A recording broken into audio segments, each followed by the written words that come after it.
Now this is a classic drill if ever I've seen one. This was in the very first golfing books that I ever read around about 30 years ago, but it doesn't mean that it's any less relevant or viable today. This is the waiter holding a tray of drinks drill, and I unashamedly use this quite regularly in golf lessons to encourage people to get into the right positions.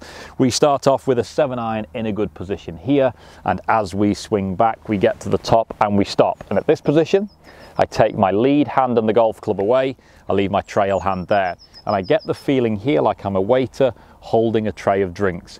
And what happens there is it encourages my forearm, my right arm as a right-handed golf, my trail arm, forearm to be quite vertical, because that's how a waiter would hold a tray of drinks. We see a lot of golfers that might have a flying rear elbow.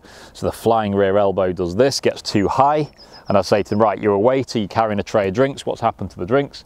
Well, I've spilt them all because my forearm has too much angle to it, my rear elbow's got too high, and I couldn't possibly hold a tray of drinks. How would you hold a tray of drinks? You would bring your arm underneath more and you would balance the drinks there.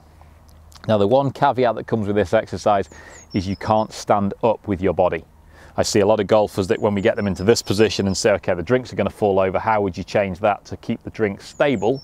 They would stand up. And really all I've done there is I've just lent my spine angle to bring my forearm round.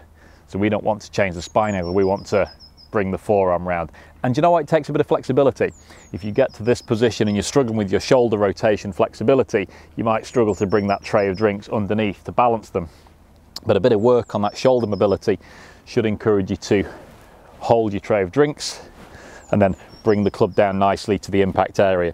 So if we can manage that hold the tray of drinks position at the top, we should feel like when we strike the golf ball we hit better shots,